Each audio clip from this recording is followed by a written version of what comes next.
onde a morte foi vencida. O Senhor é nossa Páscoa, nossa luz, verdade e vida. Então, minha gente, nós estamos todos quebrados, mas felizes, né? A Semana Santa é igual um trator que passa em cima da gente, assim, de tanto trabalho que dá. E a gente fica moído de cansado, mas com muita felicidade, porque essa mensagem para nós da ressurreição de Jesus traz para todos nós muita esperança e muito sentido para a nossa vida.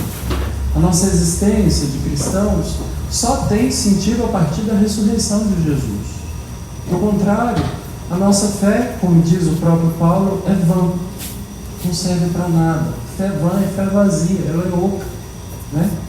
Então é a ressurreição que dá consistência a tudo aquilo que Jesus viveu, sobretudo, né, a sua entrega na cruz. A ressurreição é que diz para nós assim: vale a pena seguir esse caminho, é bom, dá resultado, né? Esse caminho funciona para todos nós, né? E é o caminho que Deus nos deu, o caminho de Jesus. E hoje nós vemos dois discípulos, provavelmente Cleófas e Maria de Cleófas. Cleófas a gente sabe que é porque o texto diz, mas não diz o nome do outro discípulo. Na verdade é a outra discípula, porque na cruz, nós vimos na sexta-feira, na cruz tinha as Marias que estavam lá, né? E uma delas é chamada a Maria de Cleófas, irmã da mãe de Jesus. Então devem ser os tios de Jesus, provavelmente. Então, esses dois, esse casal, está indo para um lugarejo que se chama Emaús. E esse lugarejo a gente não consegue localizar muito bem hoje não. A arqueologia não conseguiu resolver esse enigma.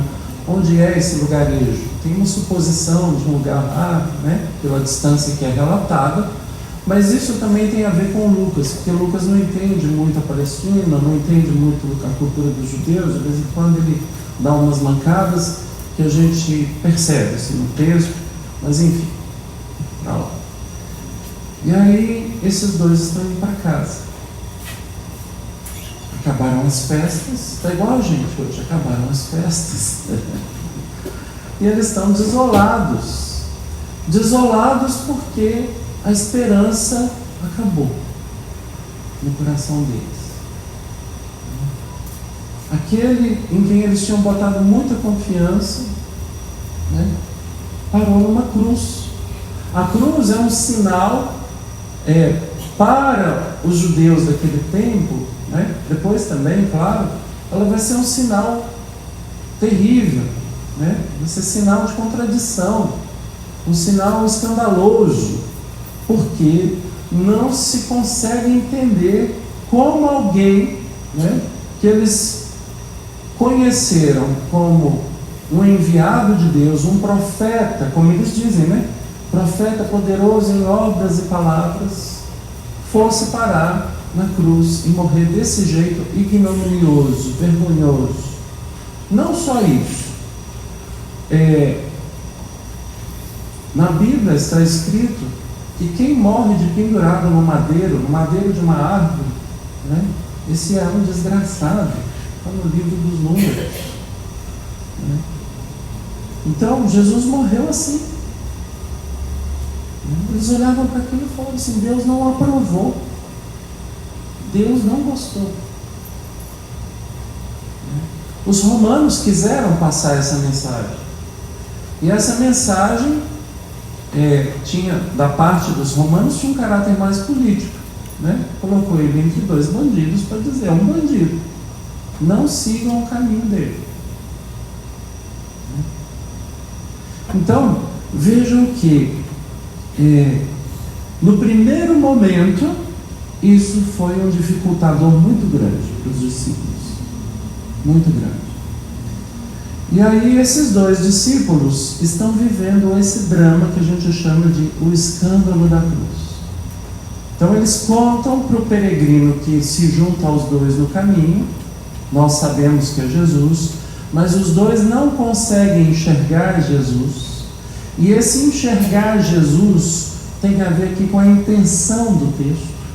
O texto está querendo responder a uma angústia das comunidades que estão fazendo a experiência de seguir Jesus, mas não conviveram com Ele. Já está na segunda geração quando o texto foi escrito, os anos 80 mais ou menos depois de Cristo, que o Evangelho de Lucas é escrito. E ali a pergunta era: nós não convivemos com Ele.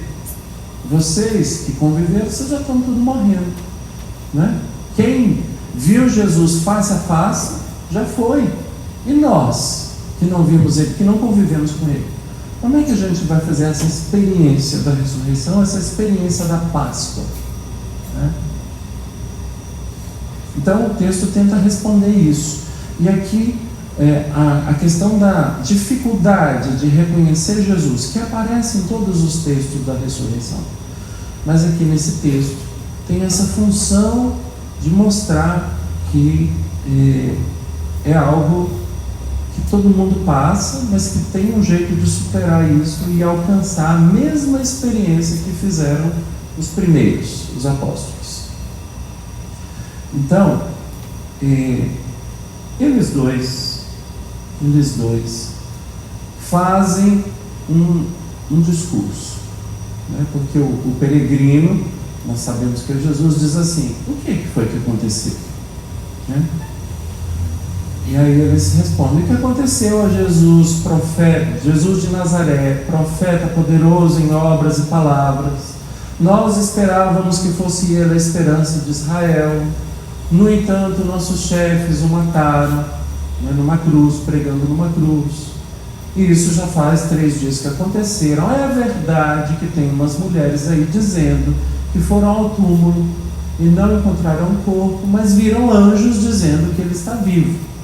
Os nossos foram lá e confirmaram que o túmulo está vazio, mas a ele ninguém viu. Percebem aqui a questão do estar cego, não reconhecer Jesus, o ver, o não ver, né? Essa ideia toda está aí. Mas esse discurso deles é o discurso da fé. A gente chama de querigma. Aqui está uma síntese do querigma, uma síntese da fé, né? Jesus, profeta poderoso em obras e palavras, não agradou os poderes constituídos, então por isso o mataram, ele ressuscitou, né? E isso está aonde neles? Está na cabeça. Eles têm tudo bem formulado na cabeça o que aconteceu a Jesus de Nazaré. Mas isso ainda não desceu no coração deles. Não penetrou fundo lá dentro. Não virou experiência. Isso é muito interessante. As formulações não adiantam. Tem que virar experiência, né? E aí, o que eles fazem? Chegando perto da casa onde eles iam ficar, o texto diz isso: Jesus fez de conta que ia mais adiante. E aí os 2 discípulos dizem: fica conosco, pois já é tarde e a noite vem chegando. O convite, né, para Jesus entrar. E é por causa dessa frase que no domingo da Páscoa a gente lê esse texto de noite. Hoje de manhã foi lido o texto de Madalena, né? Porque o texto da manhã começa assim: ao amanhecer do 8º dia, Maria Madalena, né? Então, no domingo da Páscoa nós temos 2 evangelhos, esse é o da noite. E aqui a gente começa um novo tempo, que é o tempo pascal. Então, o que acontece? Jesus entra, coloca-se à mesa, e aí Jesus faz os 4 gestos fundamentais da Eucaristia, da missa. Ele tomou o pão, ele deu graças, ele partiu o pão e distribuiu entre os discípulos. São 4 verbos muito importantes para a gente entender o que Jesus faz na missa. Ele tomou o pão e o cálice, ele deu graças, ele partiu o pão e ele distribuiu o pão, né? No nosso caso, e o vinho também. aos seus discípulos. E aí, os olhos deles se abrem e eles reconhecem Jesus. Os 4 gestos fazem com que eles reconheçam Jesus. Mas Jesus desaparece da vista deles. E aí, um diz para o outro: não estava ardendo o nosso coração enquanto ele nos falava no caminho das Escrituras? Nosso coração estava pegando fogo enquanto ele nos falava no caminho acerca das Escrituras. E aí os dois voltam para trás de novo. O encontro com Jesus deu uma energia danada para eles. E esse encontro faz com que eles retornem até Jerusalém, 11 quilômetros de volta. Não é de carro não, tá, gente? De a pé. Voltam e aí encontram a comunidade reunida e lá eles são confirmados na fé. Realmente o Senhor ressuscitou e apareceu a Simão. Então aqueles que estavam angustiados porque não conviveram com Jesus, né, tiveram uma resposta. A resposta está em todo momento que a gente faz aquilo que Jesus fez. Nesse caso em específico, né, nós vamos encontrar Jesus nos 4 gestos. E aonde que a gente faz esses 4 gestos? Na missa. Na missa nós tomamos o pão, na missa nós elevamos o pão e o cálice, nós elevamos a Deus a bênção, a ação de graças, depois a gente parte o pão e depois a gente distribui. É o rito da missa, né? A gente toma o pão quando ele é trazido em procissão, o pão e o vinho é trazido em procissão. Isso corresponde ao tomar o pão. Isso está no missal da nossa igreja, assim que ela ensina. A gente dá graças quando fazemos a oração eucarística. O Senhor esteja convosco, Ele está no meio de nós, corações ao alto. Aí começa, né? A oração eucarística vai até no por Cristo, com Cristo e em Cristo, e vocês respondem um sonoro amém cantado, né, para ratificar tudo o que foi dito em nome de vocês. E a gente depois pega o pão e parte o pão, enquanto cantamos o Cordeiro de Deus. E aqui na nossa comunidade nós temos valorizado cada vez mais esse gesto, porque os discípulos abrem os olhos por causa desse gesto, sobretudo. Eles dizem, quando eles voltam para Jerusalém, como eles reconheceram o Senhor ao partir o pão. E o partir o pão vai ser o nome primeiro da missa. A missa vai ser chamada de fração do pão. Eles se reúnem para a fração do pão, para o ensinamento dos apóstolos, etc. Então a fração do pão é o gesto que nos dá a visão da fé. E depois distribui. Na comunhão, depois do Pai Nosso, a gente distribui aos discípulos aqui, né? Aos caminheiros de Emaús de hoje, aos companheiros de hoje, né? Companheiro é aquele que come o mesmo pão, né? A gente distribui esse pão e esse vinho que foram santificados. É isso. O Evangelho está fazendo com a gente hoje uma catequese eucarística, para dizer para mim e para vocês hoje que a gente tem um lugar de encontro com Ele. E esse lugar de encontro com Ele começa com esse caminho existencial da nossa vida. Cada um de vocês se apronta, vem de casa, se arruma, vem. Vocês vão carregando para cá toda a vida de vocês, né? No meio do caminho se lembram de alguma coisa, conversa com quem vem junto, trocam umas ideias. Às vezes as coisas que foram passadas durante a semana foram difíceis, complicadas, desafiantes.